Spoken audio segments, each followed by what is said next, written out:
Hello, and welcome to All the Time Anytime, a show where John and a much more important guest talk about how they got to this point in their lives. That sounds deep, I know. Don't worry, most of the show's just bad dad jokes. I should prefix this with saying John is not an expert in anything, so take anything he says with a grain of salt. And, don't be afraid to grab a snack. Don't worry, I'll wait.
Now, okay, I want to make sure we get this right because I've never seen anybody with your name before. It's Xav, right?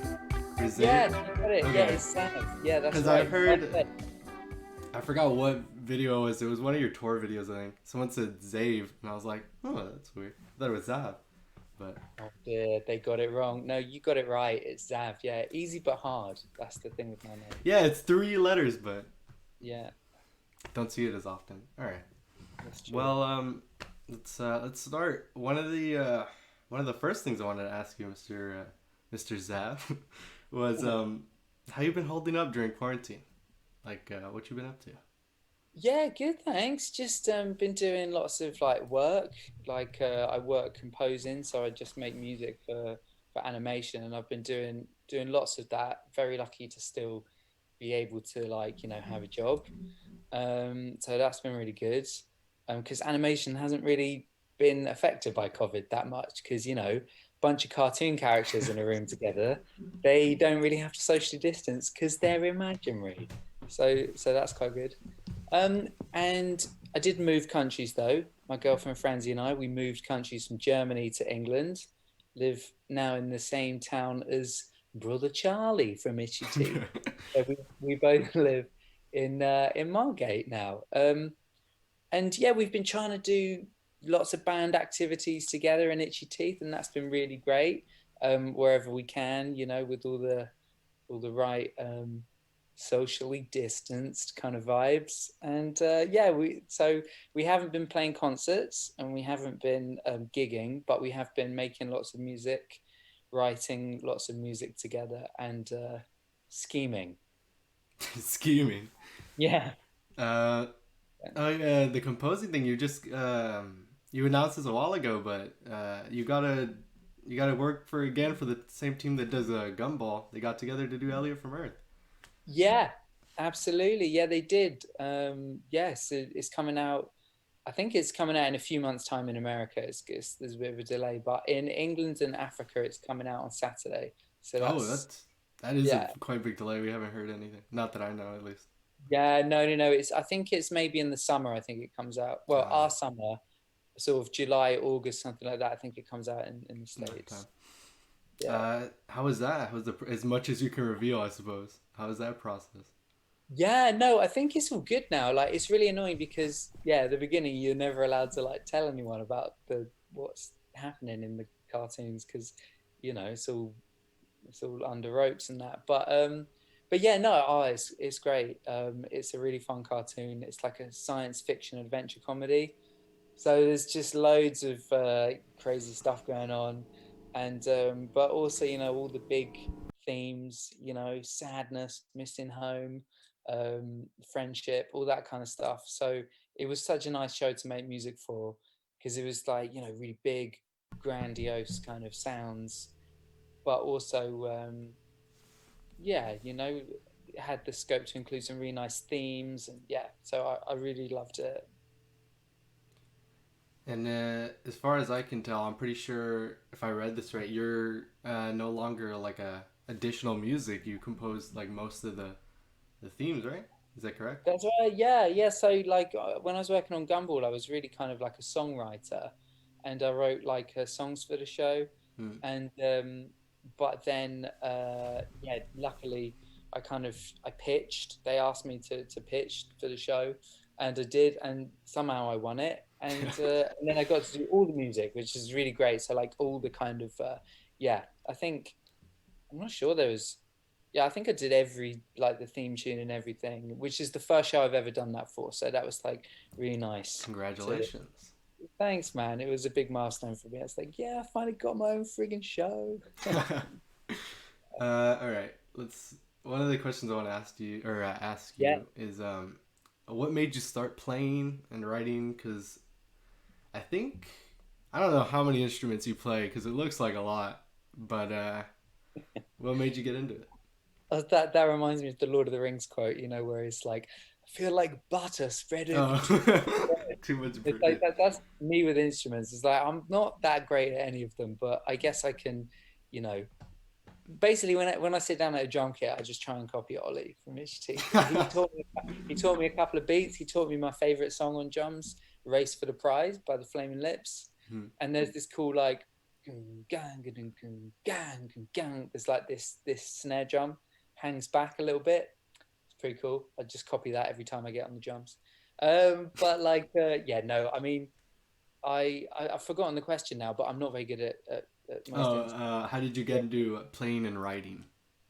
Oh, how did I get into playing and writing? Oh, well, so my mum and dad made me learn the piano when I was younger, and at some point, I think like everybody, I wanted to stop, and I was like, "This is really boring. I want to stop." But my dad actually was kind of like, "No, you're not stopping. I think you're good at the piano, and you should keep doing it."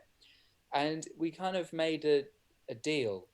He told me that if you can pass your grade 8 piano exam, if you do that, I'll never tell you ever again anything that you have to do in life, or I will never get up in your shit ever. And so I kind of thought, actually, that's a pretty good deal. So I did soldier through, and I kind of like finished doing the piano grades, and and yeah, and so that was really how I learned music. I guess was playing the piano. My dad would teach me the piano, and but then I think as an early teenager I'd like found a guitar in the loft, and I was like, oh, this is mine, like this is the thing I don't have to learn, this is like the thing I can just play for fun, write songs with and stuff. So it was really guitar. It was like listening to the Flaming Lips and listening to REM, and I tried to learn some of those songs on guitar, and then I remember thinking, man, this is the best instrument ever. So then I kind of guitar and bass are like my main guys. Yeah. I was gonna say, that seems to be a trend with musicians and interviews. A lot of Mm. them, like Billy Joel, comes to mind. If like some of his interviews when they ask him how he started, he's like, "Ah, they made me go and learn piano. I had to go and Yeah. just nobody." I mean, seems to be a good skill to have now, though. I think so. Billy stuck with it, man. I mean, it Yeah. saw Billy through. Let's face it. I mean, it's even in his name. I mean, he's the freaking piano man. So like he really nailed that. But yeah, I guess you're right. Yeah, you're a fan of Billy Joel. I am. Him and Elton John were the first people I got into, and I started getting into rock and roll and just music in general. Oh, that's great, man. Yeah, Charlie and I are huge Billy Joel fans. We and Ollie as well. I think like yeah, everybody. I mean, the Stranger album is just killer. It's just Yeah, killer. can't Like go tune wrong. after Can't go wrong. tune. Yeah. If you even if you don't know Billy Joel, you know him through his kind of cultural significance. Maybe, but you know what? He's not as famous here in the UK as he is in America. Well, I mean, it's kind of the Americana, yeah. Yeah, he's like Elton John is, he's like a superstar here, but Billy Joel is kind of more like a footnote in a history book in England. He's not so much like, I mean, As everyone knows big. Uptown Girl and stuff, but he's not replayed that much. Mm. So liking him here takes a bit more courage. That's Elton John over here. Oh, If you're not like a like in your if you're not in the older generation, I guess, saying you like Elton John, sometimes you'll get a "Who's that?" and you have to explain. Well, really? No yeah, way. you'll Oh, if you say Rocky Man, usually they'll catch on. But besides that, yeah. okay. Yeah, yeah.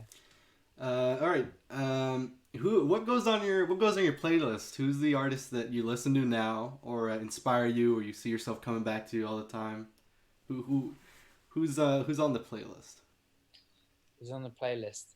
Well, this is big news, but I don't really make that many playlists. So that's the thing that I've noticed really these days is the gap is widening between people that are lovers of albums Hmm. and people that are lovers of playlists.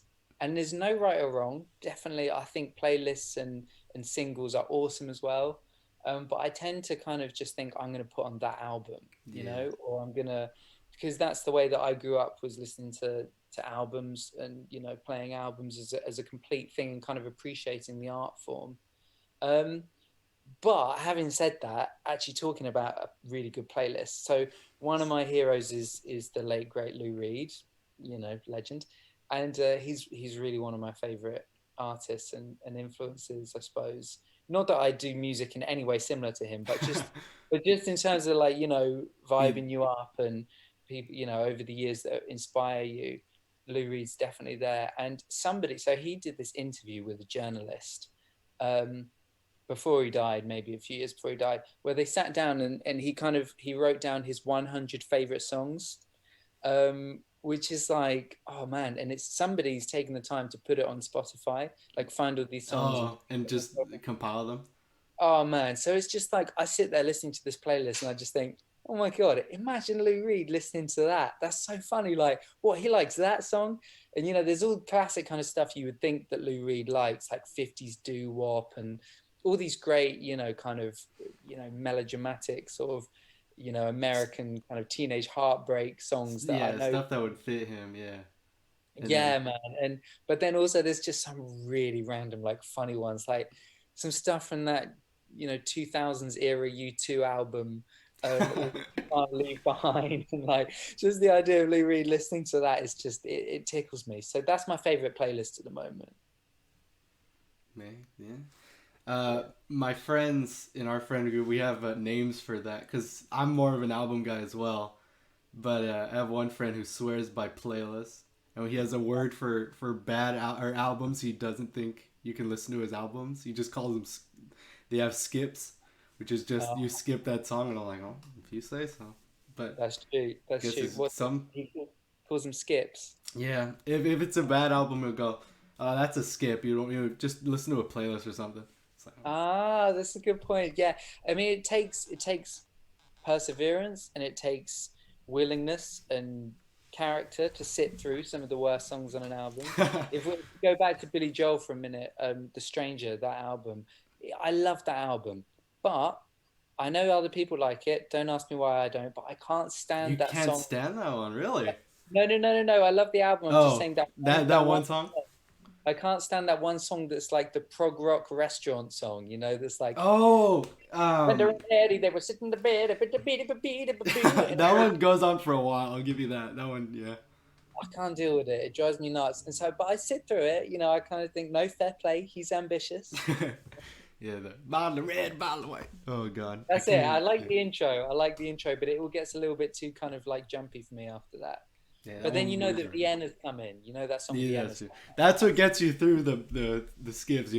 What's coming in. up next. I guess. All Because right. if all playlists just have good songs, you lose that arc. If they're all good, you If you need the bit where you kind of the anticipation. You need anticipation in a journey of music. yeah, because if they're all, I'm not gonna say okay. That sounds mean if they're all good songs and none of them are, but not you get the best songs. You still get some of the quieter or moments, I guess. Yeah, that's right. All right, let's move on to the topic of Itchy Teeth. Your band that consists now of you, your, as you said, brother Charlie, Mr. Charlie Hanna, and Ollie Booker, who's the drummer. Absolutely. How did Itchy Teeth come about? How did that whole thing?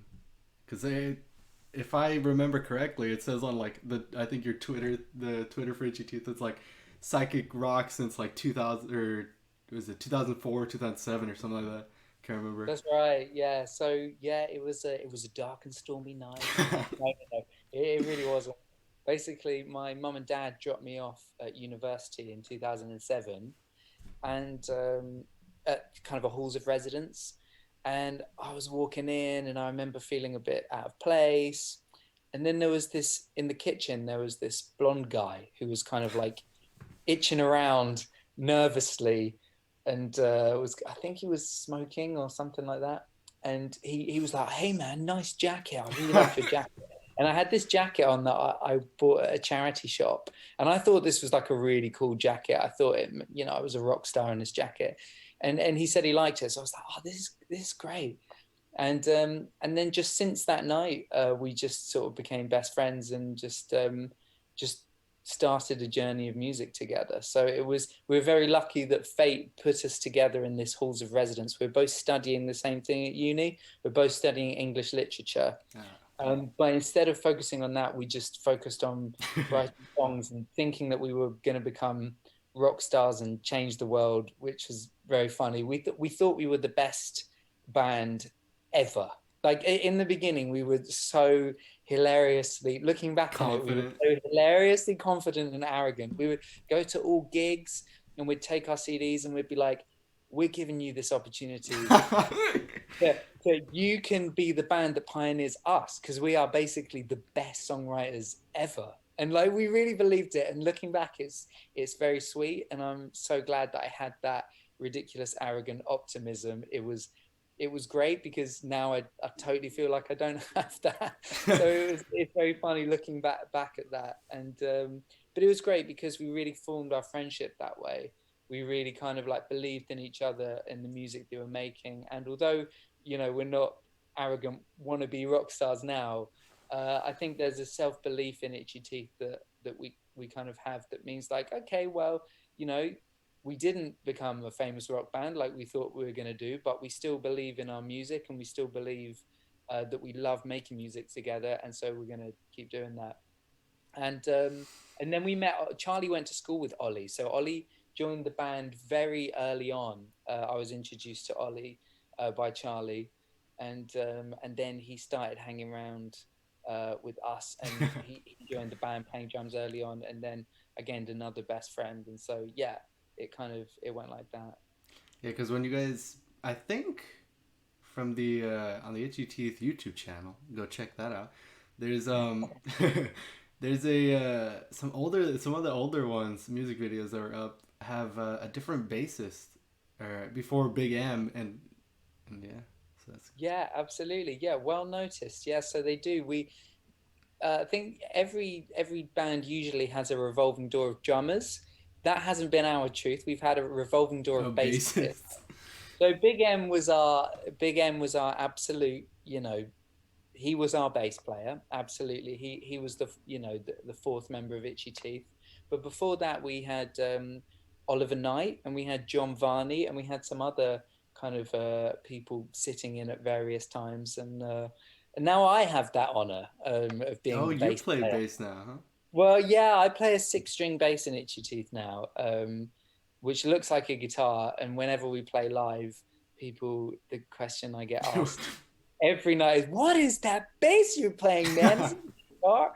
And so I am the current bass player of Itchy Teeth, which is an honor. I've got big shoes to fill after Big M. All right, let's see. Oh yeah, here we go. A lot of songs in Itchy Teeth have a lot of very relatable topics to, I think, my generation. Growing up in the internet age per se. Wow. And are a lot of these songs inspired by I want to say because you and Charlie's lives. Um, do you see yourselves coming back to certain themes when specifically writing for Itchy Teeth, or they just naturally, do you gravitate to that kind of thing? It's a really interesting question. So do you mean themes particularly about the internet? And Just kind of like, like Ambient Tofu. You get like Ambient Tofu. Laura, let me see your algorithm. That kind mm, of. yes, okay, cool. Right, I see what you mean. Yeah.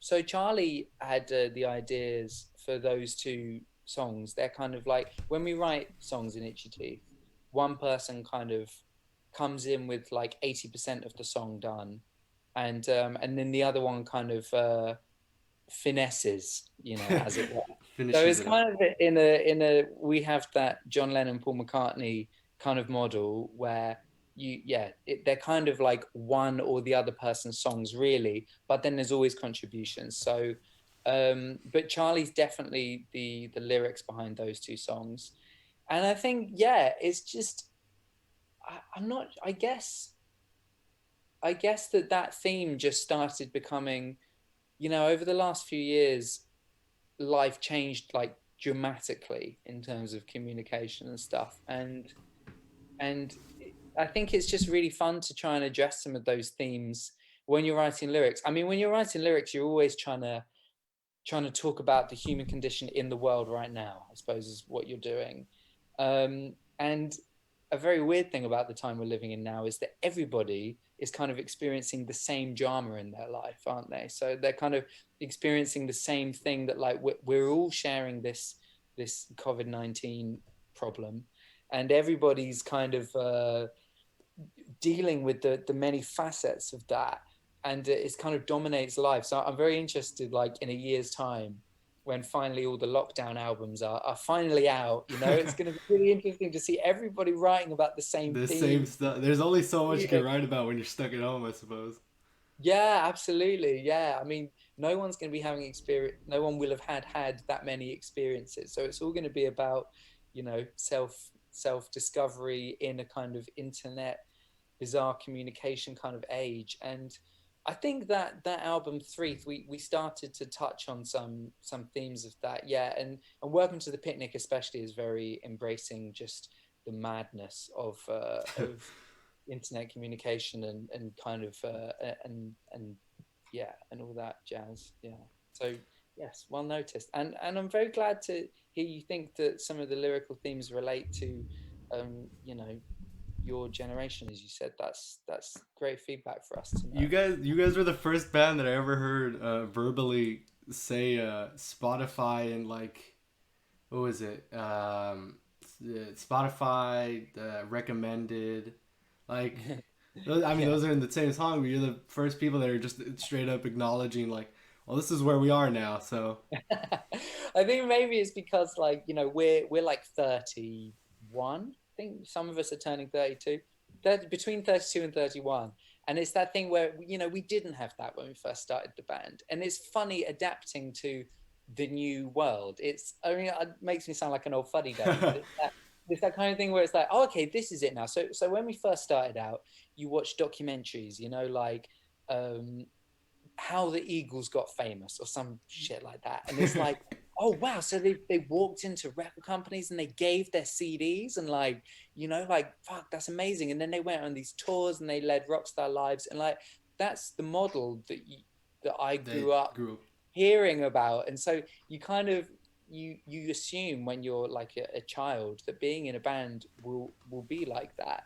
And so then as you get older, it's just funnier and funnier to acknowledge where you're at, which is like, oh, so now the best thing being in a band is having like a high number next to Yeah, like on Spotify. Like, some I'm not even website. holding the music. Yeah. Like, it's just some figures on a website. It's like really cool to have that. And like, and you used to just go into a shop and you'd recommend and talk about music with the guy who had an attitude, who worked at the shop or whatever, and you'd kind of, all your music taste was some bizarre haphazard algorithm of life that, like, oh yeah, some guy at the shop was listening to Sleater Kinney or something, and I heard that when I went in, and he told me I should buy this album, and your whole music taste is shaped that way. But now it's being shaped by algorithms and computers who are kind of doing that job much better than human beings would, and it's taking out the random element, it's taking out all that kind of spontaneous, and everybody's music taste is kind of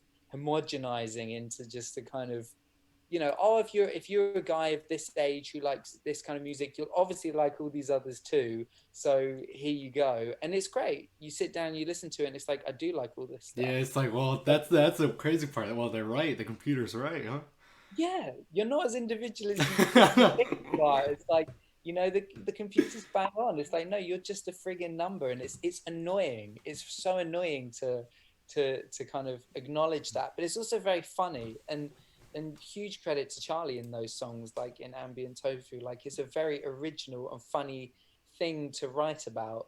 I think that was also, him and I always discuss those kinds of things at huge length. And so I think he probably thought, oh yeah, it would also be funny to write about a theme that, both of us, talk about a lot anyway and stuff, and is part of our Itchy Teeth lives. So that's probably why it went to Itchy Teeth rather than to, Charlie's solo project or something like that. But yeah, it's they're really great lyrics in that song. I'm a big fan too. Yeah, because Ambient Tofu is quite literally how I found you guys. Like, when I heard that song, it was not. I didn't hear that song first. I was on a Brian Wilson kick. I figured out who Brian Wilson was, so I was searching up Brian Wilson, and I found two songs. One by a band called Breakup Shoe, which is Brian Wilson is my dad. Wow. And then I saw like a beam. Oh, first a helicopter. Like a beam from heaven. It said Brian Wilson is still alive. And I was like, oh, what's that? And I clicked on it. I was like, whoa, what is this? And then I heard, and then I looked at it, and I was like, Itchy Teeth. That's a weird name. and then I, yeah, Ambient Tofu was the second song I listened to, and it was freaky because I was like, oh, this is just a description of how I found this band. Oh yeah, that's true. That is so. I've just been here, attacking the algorithm, and lo and behold, it's brought us together. So it's a wonderful thing, actually, and I need to just get over it. Yeah. It's a double-edged sword. Sometimes it does a lot of good. Yeah, that's true. Yeah, we're all very, like, all three of us are actually very excited to finally meet and talk to you in person, because you have been the number one Itchy Teeth fan beyond measure. Like, over the years, we've the number one spot has gone to various different people who are really into the band at that time. But you are absolutely well and truly holding that spot at the moment, and we're very lucky to have somebody who's giving our music as much attention and appreciation as you are. So a huge thank you from all of us. Wow, I'm flattered. I really, genuinely, I heard your band and I was like, oh, these guys, how have I never heard them? They have to be like super, super well known. They're so good. I've taken the role as unofficial person yelling in the street, going from door to door. The town crier in America. I love it. That's fab. Here's another question, and then we'll go on to Captain Fix and the Midnight Honeys. How did the name Itchy Teeth, how did it emerge? How did it become the name of your band? Well, if you ask Charlie this question, you'll get a different answer, and you'll get a funny one about dentists, and I'll let him say that one. But I believe that we were obsessed. So Charlie and I were obsessed with Rufus Wainwright, the singer, who is still one of my favorite artists of all time. And one day I hope that Charlie and I can jam with Rufus. But yeah, Rufus Wainwright, and we were both going through an obsessive phase of trying to emulate Rufus Wainwright's debauched lifestyle and some of the things he talks about in his album Poses.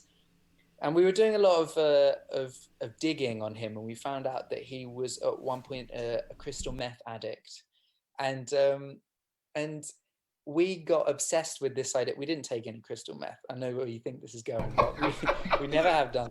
But we got very obsessed with the moronic humor of this idea of crystal meth, because there's an interview where Rufus is kind of saying, "Oh, and crystal meth is like the worst drug. It's awful," and he was explaining some of the side effects, I think, that people do. And anyway, somehow we found out that people pull their teeth out when they're doing crystal meth because they get itchy teeth. And I think we started Googling it, and I think we'd probably had a few too many glasses of red wine that night, and we were all finding this very funny. And we kind of said to each other, wouldn't it be funny to call the band Itchy Teeth? However, I'm not even sure if that story is true, because it was such a long time ago, and it was one of the numerous nights that Charlie and I had staying up all night scheming and coming up with funny ideas and songs and things like that. And I couldn't really have a correct. It's a memory of a memory of a memory. It's a memory. memory of a memory of a memory, and it might even be a memory of me telling someone else a fake memory. So I have no idea. So it's all rumors. We'll have to bring I'm never gonna be able to call Charlie just Charlie Hannah now. I'm gonna have to call him Brother Hannah. It's such a good. For the Charlie, yeah, absolutely, yeah, you will do, yeah. Oh, last question, then we'll go into your solo stuff. Do you have any favorite songs to play live? I know you haven't been playing live, but for Itchy Teeth, do you have any fun favorites to do with them? Yeah, I suppose the thing about yeah, absolutely, I do. And I think my favorite song to play live that we're never going to play again, it is done, it's over. Oh, I know what it is. Oh Yeah, we no. played the song "Did We Lose a War" Yeah. live, and the reason I like that song was because we used to play it at the end of all of our sets, and we actually, it was one of the very early Itchy Teeth songs, so we've been playing it really since the early days. And I don't know how it started, but at one point, like, we used to play these gigs in London. I think, I'm trying to think when it would be. It would have been probably 2010, 2011, around then. We used to play, we set ourselves challenges to try and play like a gig every single day in London. We moved to London and we kind of, and we used to get these terrible gigs, the kind of gigs where you're playing to maybe one person, like there's more people on stage than there are They're in the audience. that old classic. And it was, I know you're not supposed to like that kind of thing, but I just loved it. There was something so surreal and kind of like performance arty about the fact that this is such a ridiculous situation. Like, why? It doesn't make any sense. Why are we doing it? Most bands would kind of like Just think, stop. pack up, and they'd say, no, no, no, there's no one here. It's not worth it. But it was just, I don't know, those kind of times that maybe the moronism of the whole situation just gets to me, and I just think, hell's yeah, we're going to give the best performance This of our one. life now. Like, this one person that's in here is going to see the best fucking thing that they. Anyway, so yeah, we started this whole thing where we'd like try and one up each other all the time on every performance with this song, and it would get more and more extreme, and we'd do more and more ridiculous things, and just kind of just try and embrace every rock and roll cliche that we could do in a kind of silly way. And then when we went on tour in Europe years later, and we did the Europe touring years, we continued that, and it would just be so fun playing at some new venue. And you just, when you walked in there, you kind of think, okay, like, where's the safest route to climb up to the ceiling, and where's the kind of like, what's the, you'd plan out. And I just have so many amazing memories of kind of being in the jams at the end of that song and like looking up and seeing what the other guys are doing, and just kind of seeing the bizarre kind of music meets insane performance art that's going on. It's like, oh yeah, there's Big M sort of in a different part of the room. He's given his bass to the barman, and he's over there kind of like somebody's setting fire to his feet, and they're pouring shots down his throat, and all these kind of like crazy spontaneous things that can only happen when all hell breaks loose. And I like the fact that all hell broke loose when we played that song, and I love the fact that we would kind of encourage silly behavior, and in a way it was kind of like an exorcism, just getting out all those feelings, however you're feeling that day, however life can get quite, like life can get very, and then you do this and then you do that, and then this is the thing, and that's all great, but it's just so really nice to have a time where with your friends you can just like bust out of that and get abstract and silly. And so that was probably my favorite song to play live. May it rest in peace. Yeah, absolutely. It's done now, you know, but it was a wonderful thing. Yeah. It's at least we have it on recording. It was on your you guys put it on electric paint, so it's always Yeah, there. it's always there, and I think there's millions of clips on Instagram and stuff back through the years of some of the ridiculous versions of us playing. Of the most ridiculous. Yeah, I think, you know, there's every now and then there are uploaded strange videos of that. So yeah, between the memories and the yeah, online, there's records. Yeah. All right, so let's move on to you have a solo.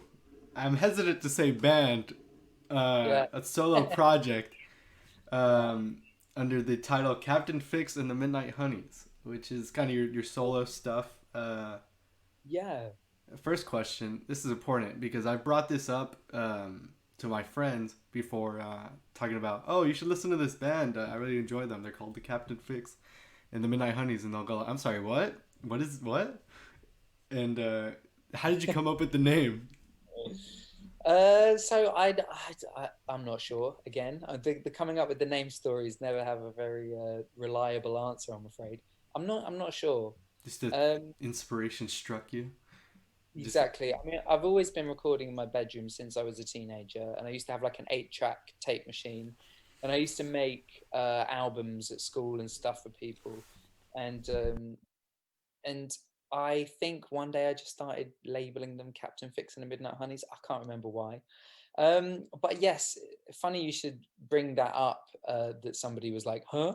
With the Googling, is because I finally got to the point where I'm actually going to put out a new solo song on Saturday, which is like the first in 3 years. And I made the very tough decision that I was going to change the name from Captain Fix and the Midnight Honeys to my actual name, Xav Clarke, for exactly that reason, which is like, it's not a band, it's just me. I mean, I have some wonderful friends I play with live in Germany.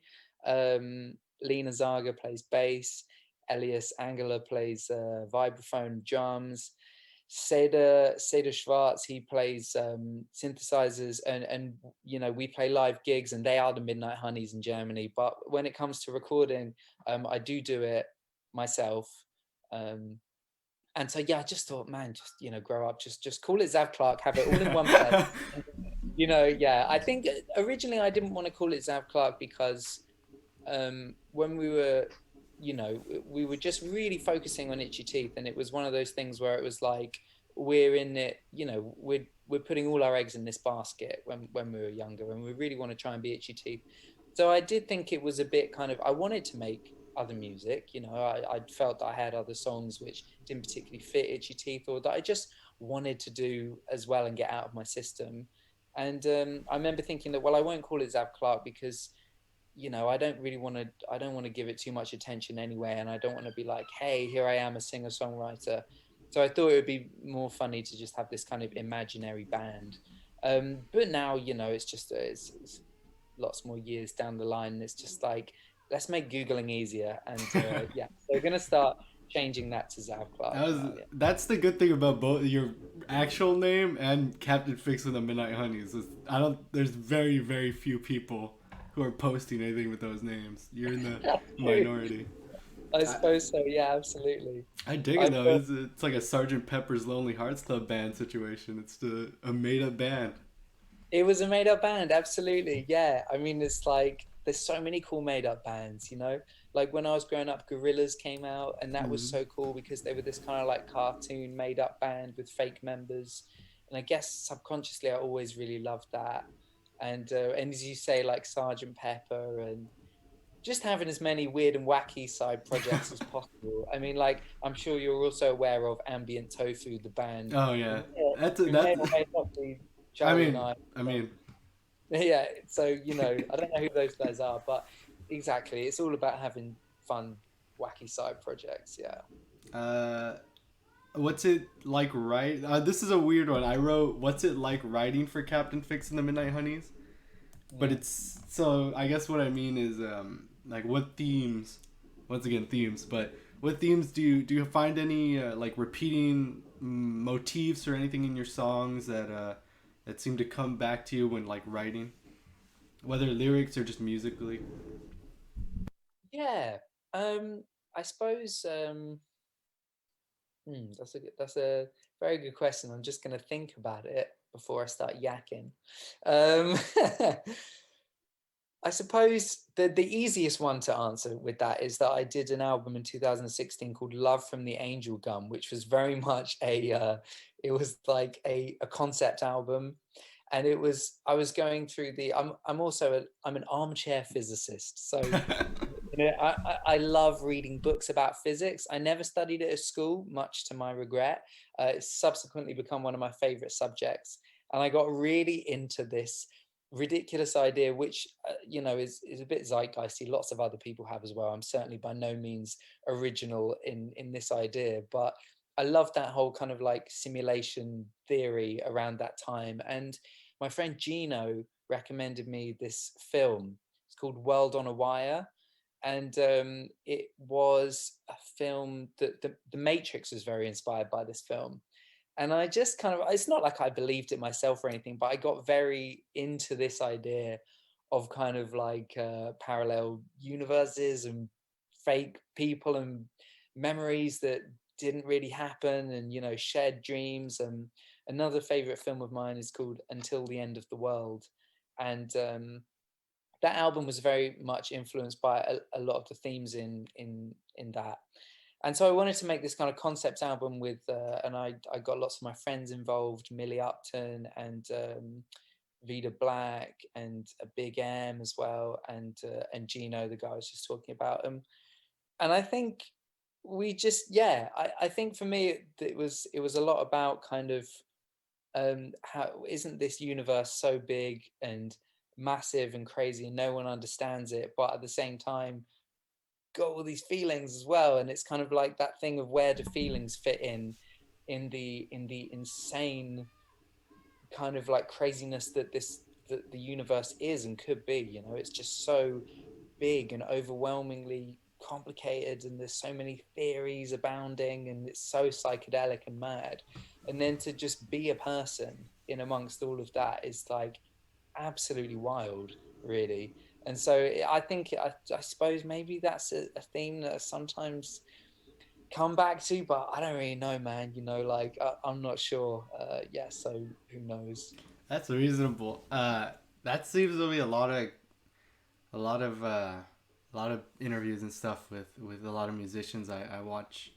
I like to look at interviews of like Yeah. musicians I like, and a lot of them will be like, someone will ask, like the Beatles too. It's like, how did you write that amazing song with like these super in depth lyrics? And Paul McCartney will be like, oh, I was just goofing around. I didn't have any idea. I made it up.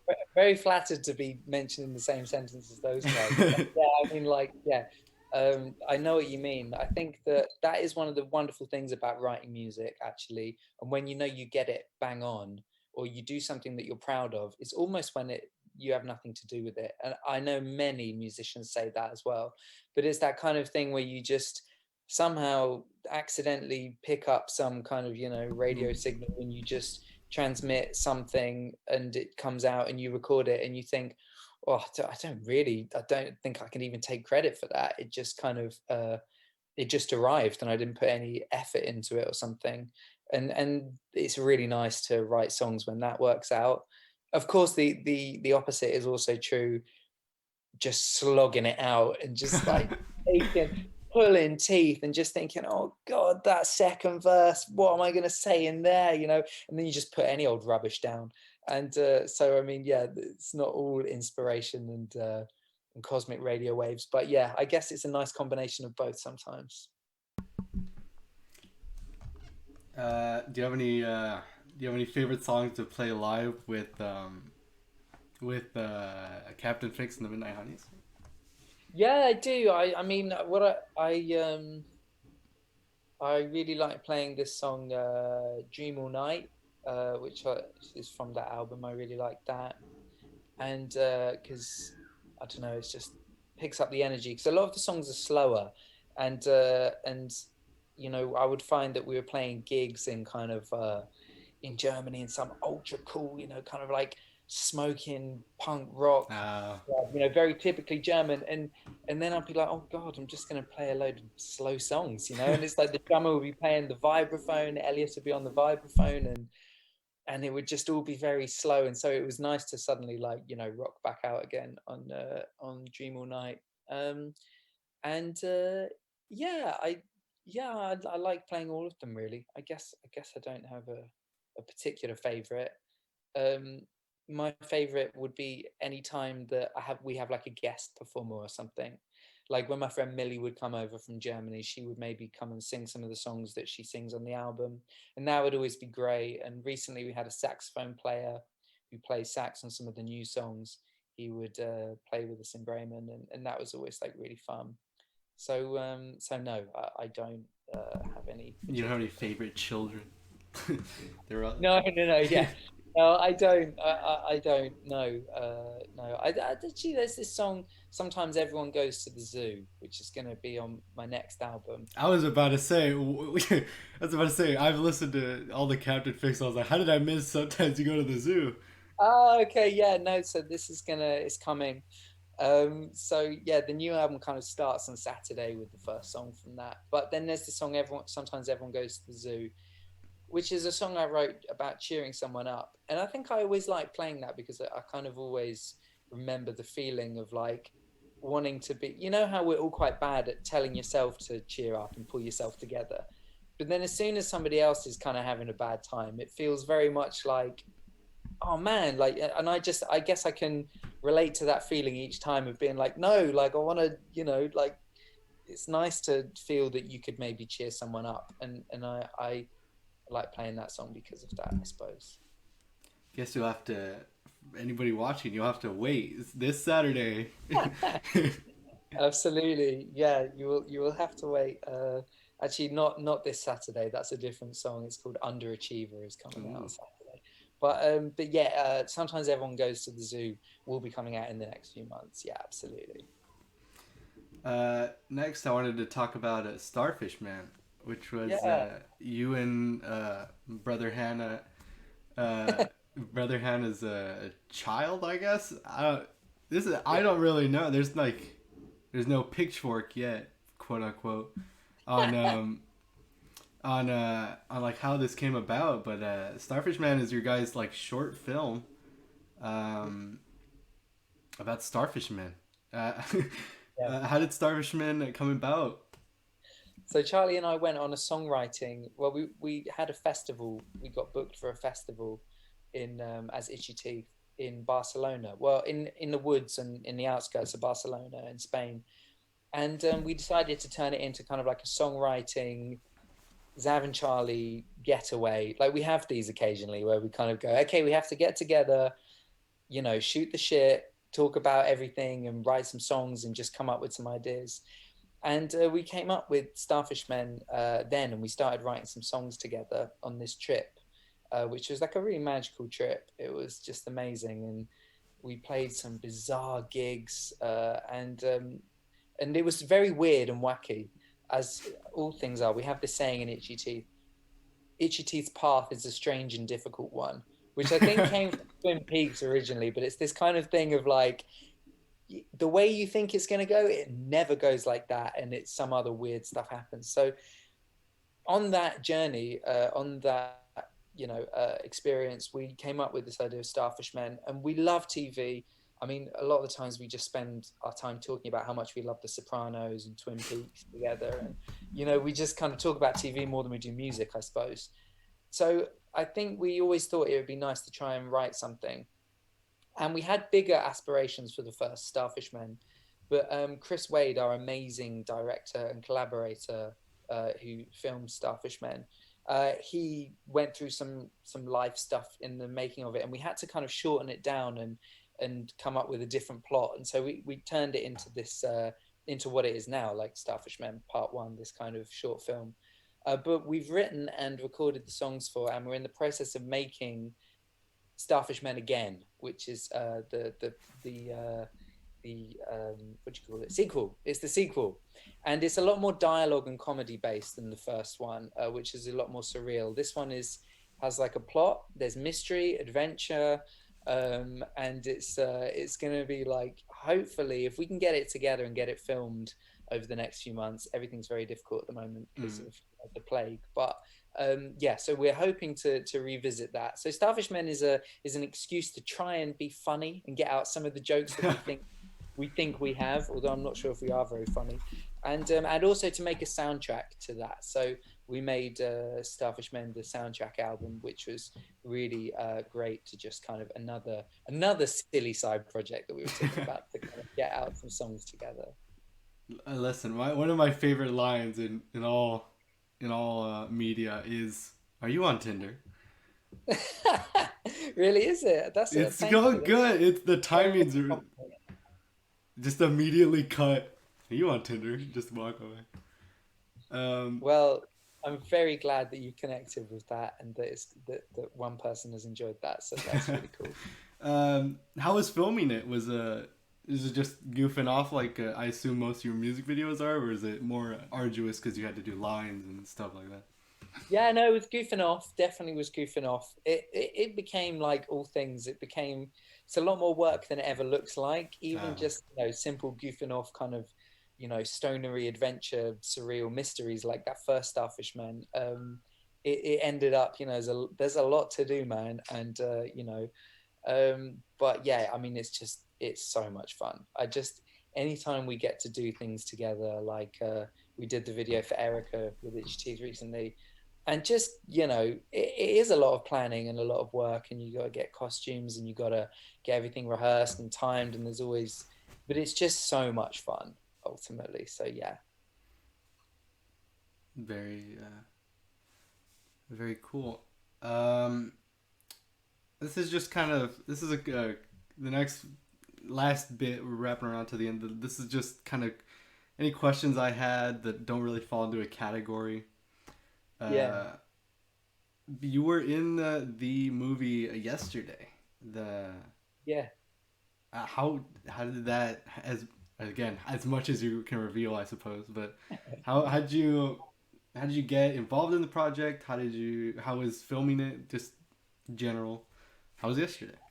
Yeah, no, that was wild, to be honest. It was like we had this saying in Itchy Teeth that it's like we were not, I can't remember exactly what we said now, but the gist of it was that kind of thing of like, we weren't big parts in that film, but that film was a big part of our lives. Mm-hmm. And it was happening in the most bizarre way. So Charlie was giving piano lessons to a boy called Winter, whose dad was a guy called Adam, who's now a very good friend of all of ours. But to start with, he was a friend of Charlie's. And I think the legend is that Charlie was teaching him a Beatles song on the piano.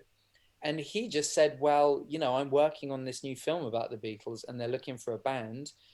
Would you guys, are you in a band? Would you consider it? And obviously Charlie jumped on that opportunity. Thank you, Charlie. And I think it was going to be Michael Kiwanuka's band were going to do it to start with. And then lucky for us, they couldn't do it because of touring arrangements and things like that. And then I think they showed Danny Boyle a YouTube video of us busking a Beatles song in Italy years ago. And he liked it, and so just agreed. So yeah, it was amazing. I mean, we got to record at Abbey Road, we got to be on film sets and stuff, and you hear us a lot more in the soundtrack than you see us in the film. But it's still a wonderful thing for me to be able to, tick in the old life box thing, to be like, oh yeah, in a film, tick that. I mean, it's lovely, and we had some amazing experiences together and met some great lifelong friends in the process of doing it, and people that we're still in touch with and collaborate on music with. And so it was a really wonderful experience, and I'm super grateful to everybody involved for being able to be a part of that. This was gonna be it's gonna get weird and meta, but Ambient, I'll read you exactly what's on my notes. Ambient Tofu, quote, the band, question mark. Wait, so you guys, Okay, I'll keep the mystery a bit. There's a band called Ambient Tofu. Very good. Um, Very good. I like the way you're playing this one. Yeah, just there tell is me a what you band. know about them. They've got like one EP out. Well, yeah, all I've heard is rumors, really. I also I have heard some of the ways that these guys make music, and they kind of it's purely once all other music has been made, I know Mhm. that then they kind of like put on their hats and their masks and they just get looping and jamming, and the two of them just come up with the sort of the nastiest stuff they can, really. And I heard a rumor that they've actually been working on some new stuff and that there will be some new material quite soon. Whoa. So, yeah, absolutely, yeah. You gotta be careful. I'm surprised they haven't sued your band yet for I'm using their. surprised. They seem like nasty personalities, whoever these guys are. I mean, like they seem kind of, yeah, they're on the darker side, man. These ambient, these friggin' hipsters, like, Jeez. yeah. So I don't know about those guys, but yeah. Next thing I wanted to talk about was painting, because you're also a painter, artist as well. Is it a lifelong hobby? Have you picked it up recently? How did that? Yeah, thanks for asking, man. Yeah, I've always painted. So's Charlie, so's Ollie. All three of us actually really like painting, which is a nice like hobby to share. Um, these days, like life gets complicated and you don't find the time to do it. Mm-hmm. So it's really nice to have to. I always like painting my own album covers because then I know I've got a reason. I have to sit down because And otherwise I wouldn't paint. do a painting. So it's kind of like whenever I do a Captain Fix album or now as it would be called a Xav Clarke album, I paint the cover and then yeah, I was lucky enough to be able to paint the last Itchy Teeth album cover too, and then I think I've done some other singles for Itchy Teeth in the past. But we all love doing paintings and making artwork, so it's something we all kind of like share in the band and enjoy. Um, are there any? I guess you've kind of been revealing all these little snippets of projects that are coming, which is very exciting. Are there any things you haven't done yet, but have been like sitting in the Zab box that you really wanted to do, or projects that maybe seem impossible, but someday you want to try and do them? Wow, yeah, I'd love to. I don't know, really. I feel like, yeah, life is just great. And it's like if you kind of say yes to things, it'll always lead you to some bizarre, awesome thing you never thought of.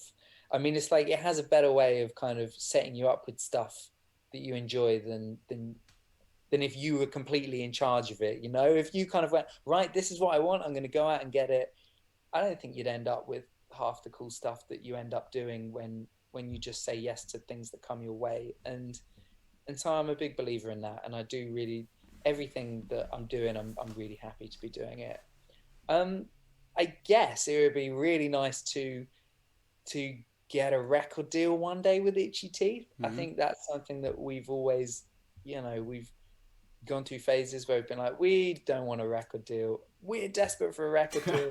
It would be really nice to one day go on a tour that was organized by somebody else, that by a record company, and it would just be really nice to go on tour together and to, maybe just get a little bit more exposure for the music of the band. Mm-hmm. That said, it's probably not going to happen. So it's better to just enjoy what you have, and just getting together with those guys and playing music is always the best feeling.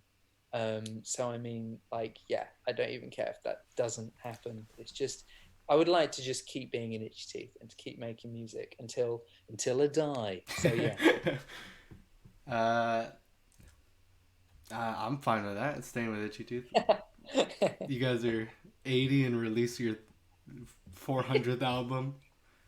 I mean, that'd be great. I mean, what more could you want to do with your life? That's true. That'd be fab. Yeah. Yeah. Well, that's all the questions I have. But it's Brilliant. been Can I ask you a couple of sure. questions? Go ahead. Yeah. So so do you make music yourself as well? Geez. Well, me and two of my friends are actually working on stuff. We win. We go under. We go under, but we haven't done it like released anything. The Frenchman. Great. Um, and we're working on stuff. We haven't got anything to show for it, but just working on writing songs right now, and I hope to be making music. Oh, brilliant, man. Well, it sounds like you're already doing it. I mean, that bit of the process is the best bit, really. Like, that's great. I'm really glad you are. That's cool. Can't wait to hear it. Wow, can't wait to make it. That's cool. And oh, this oh, podcast, are go you going ahead. to be interviewing? Is the podcast that you're going to be interviewing various musicians that you like? It's kind of. I emailed someone named Bo N. They're a musician I enjoy. Haven't gotten back, but I emailed them like 2 days ago. So it's a business email. So who knows? They're a musician, but also I don't know what this show is gonna be. To be honest, it might just be people I enjoy. I respect or admire that I want to pick their brains for a while. Oh, So that's cool. It's a very good concept. I like it. speaking of the podcast, we should probably do what the theme is, which is well, uh, I almost forgot that the whole point of it is to how did we get to this point where we are talking together on Zoom. Right. For me, it was, as I said, I heard you guys through searching Brian Wilson and seeing your guys' song "Brian Wilson is Still Alive." Oh, that's great. And how did you? I'm assuming it's just the art I made, right? That's the first time you guys uh, saw me or knew I Yeah, was well, a human. like, I mean, we're just very lucky because, like, you've just been being a very big and active fan of the band, which means so much to us. And like, it's like, that's why you're making music, is when it touches people like you the way it does. And so Mm-hmm. it's just, we always, when you do a caricature or you just kind of, we share it in our group and we're like, oh man, check out what that Hippie John's done. Like, oh my God, the guy's a legend. So like, I show it to my girlfriend and she's like, wow, that's amazing. And yeah, so I mean, I suppose it's just through your very enthusiastic and proactive presence online that we've got to know you. Yeah. Yeah, you guys are definitely the ones that made me get my team together to try and start working on stuff because Great. I'm you so glad. you guys and some other artists I like that are not like hugely well, because you look at the Beatles and like I wasn't gonna make music listening to the Beatles because I'm like I can't do that. That's Right. incredible. But seeing you guys who, like I said, don't have a record deal or anything, and are just three guys that get together and make stuff, it's very inspiring to be like, well, I can do this too. Might not be as good, but I can try. So I'm it's sure it will very. be good, and that makes me very happy. Like I'm really super glad about that, and that's what music's all about. And it's what bands are all about. Is kind of you wanna be a part of something bigger, and you want to do something, and you wanna feel something, and you want to say something, and you want to just get together with other people and make something that's maybe greater than just the sum of its parts. And I'm really glad that that if we have played a part in inspiring that feeling, that's awesome. Well, thank you for coming on, and thank you for the use of what's gonna be the theme song. Um, I'm honored. or feeling brave, dressing nice. Uh, I'm gonna have an ending segment. I'll record a bit shouting out all your all your projects and itchy teeth and all that. Oh, But thanks. any final words? Um, is your real name John? Is that a real question? I want to know. Yeah, yeah, No, yeah. okay. I'd say this specifically because anytime I tell someone my name is John, they assume I'm hiding my full name to be like Jonathan or Ah, no, no, no. I just meant like because I was thinking it's kind of like that Modern Lovers song, like Hippie Johnny, uh and I someone just thought, mate, is it like a it's moniker? a no, nope, just John. Ah, Yeah, but someone asked me actually if my username was a a reference to a Mac DeMarco song. I don't listen to Mac DeMarco, but I'm sure it's a good reference, I guess. Absolutely. I mean, yeah, it's a big world. Everything's been referenced and done before.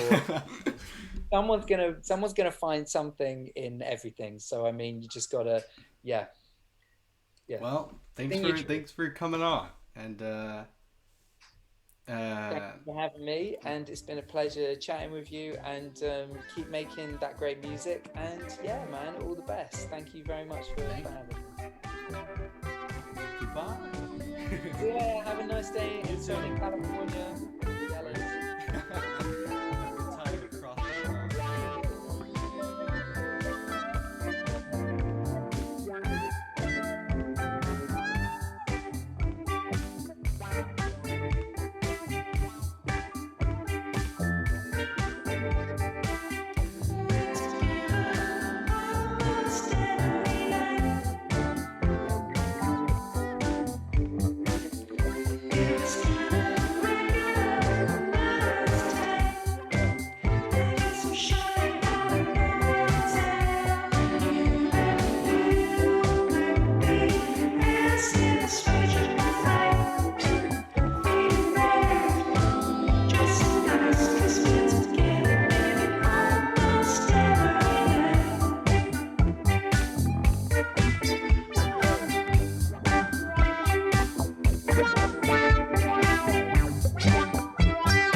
Well, what a way to kick off the podcast, huh? I want to thank the amazing Xav Clarke for coming on the show, of course. You can check out his solo music anywhere you find fine music under the name Captain Fix and the Midnight Honeys. For his newer stuff, of course, it's just under the name Xav Clarke. He also has a YouTube channel where he posts some of his music and other great music videos. He's also a part of a great band called Itchy Teeth. They've got their 4th album coming out, so hop on that. It's called Welcome to the Picnic. They released a music video not too long ago for their 2nd track on the album, Erica. I want to thank Xav Clarke's Captain Fix and the Midnight Honeys for the use of our theme song here in the show, Feelin' Brave, Dressin' Nice. I want to thank you for listening. This has been Itchy Teeth's #1 fan, John. And I'll see you next time. Well, I guess I won't see you, because it's an audio format. I mean, it's all pre-recorded, so I guess there's video segments, but I'm not ever interacting with you. Even if I was, it'd be kind of messy. Hope they're not cutting this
And don't be afraid to grab a sack. What? I keep saying sack.